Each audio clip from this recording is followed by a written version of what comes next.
Hello ma'am, ngasijo isin na ako mapamda ano ba topin puto laksari ngasigi topic sina ko ma'am. Nahan ay na sige lampak siya. Ay maning da uri ba lampak siya. Nahan ini ting idana. Machine ni tawga. Honda machine aduga ay gi JCB excavator ni. Nahan machine ni ting buto ko ma'am. Ado numit humni mari ni sujale.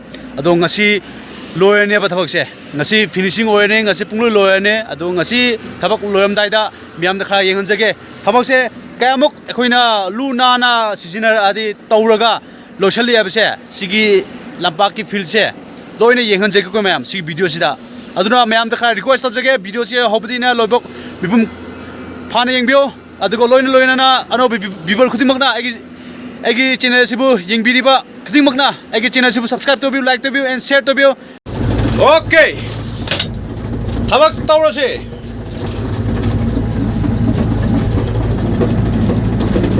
Machine mana lebak yam kana hondron lego mayam lebak hondron lege hojek agi machine se chalaga nakana mati ki kumtharaga sigi lebak mayam singje loina hongani ko mayam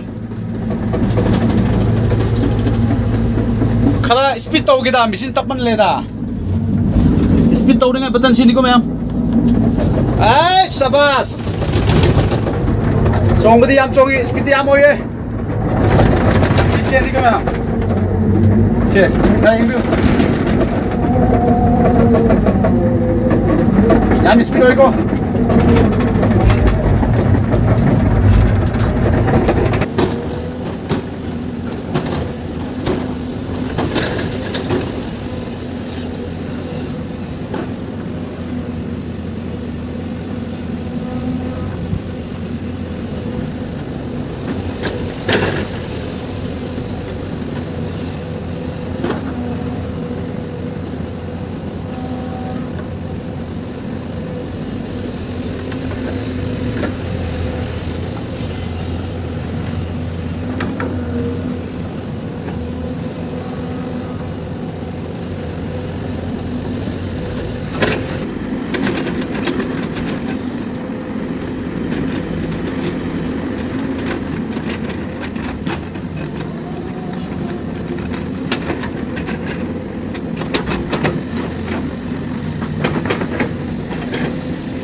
Lolo tak pagkat mana Lolo tak pati kene kalle bohom se chena pajan tak reko maya yang biu singna asaw ba sing se asida thamane heng asida yum sarasu asida heng yum saningai ne ba heng yum saningai ne aduga sigi sing se mai thaningai ne aduga salami su yam pajan ka reko maya yam pajan ka khare phaw ka khare aduga thabakti loire hojik mafam su yam pajan level loire ko maya mafam su pajan level loire aduga ꯑꯩꯒꯤ machine ꯑꯩꯒꯤ ꯏꯃꯥꯟꯅꯕꯒꯤ machine ꯂꯩꯔꯦ ꯑꯗꯨꯒ ꯊꯕꯛꯇꯤ ꯂꯣꯏꯔꯦ ꯑꯗꯨꯒ ꯃꯈꯥꯗ rating ꯋꯥꯜ ꯍꯦꯛ ꯇꯧꯕ ꯂꯣꯏꯔꯗꯤ ꯁꯤꯒꯤ ꯂꯩꯕꯥꯛꯁꯨ ꯑꯃꯨꯛ ꯊꯥꯗꯔꯅꯦꯕ ꯃꯌꯥꯝ ꯍꯧꯖꯤꯛ ꯊꯕꯛ ꯄꯨꯡꯂꯣꯏ ꯂꯣꯏꯔꯦ ꯍꯧꯖꯤꯛ ꯐꯤꯜꯁꯨ ꯁꯂꯥꯃꯤꯁꯨ ꯐꯖꯅ ꯇꯧꯔꯦ ꯃꯌꯥꯝ ꯁꯂꯥꯃꯤꯁꯨ ꯐꯖꯅ ꯇꯧꯔꯦ ꯑꯗꯨꯒ ꯂꯝꯄꯥꯛꯁꯤꯁꯨ ꯆꯦꯟꯅ ꯐꯖꯅ ꯇꯛꯈ꯭ꯔꯦꯀꯣ ꯃꯌꯥꯝ